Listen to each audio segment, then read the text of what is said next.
في نوع تاني، نوع سافل. ايه الضحكه دي؟ لمست ناس فيكم ولا ايه؟ مش فاهم.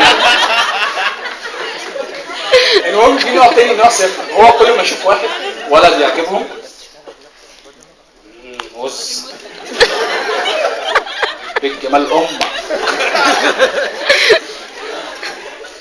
شايف يا بنت؟ احمد عز، احمد عز ايه، احمد حسن، الاثنين جامدين.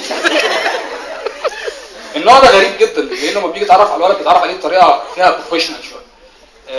يعني فجاه هتبص تلاقيها موجوده في حياتك. فجاه ازاي ما اعرفش، انت بتقول كلام زي العسل، ازاي ما اعرفش. شوف مامتها بتقول لها اسكتي، ولا خلاص بتقول لها اسكتي ما تتكلميش.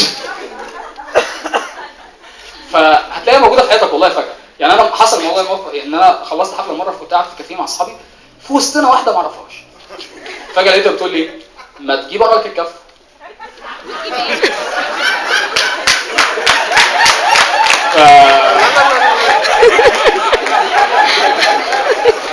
فانت مش مستوعب، قاعده ورا ولا فانت مش مستوعب، فتبتدي تسالها ايه ده، هو انت بتعرفي تقري الكف؟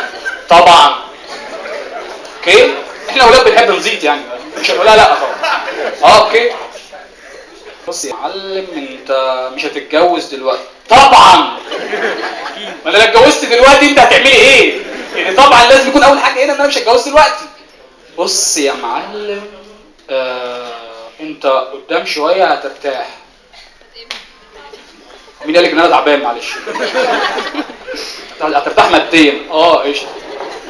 وفجاه راحت عامله ايدي كده، وراحت باصه هنا وقالت لي ولما جوزها تجيب ولاد. شافت ايه هنا؟ انا ما اعرفش.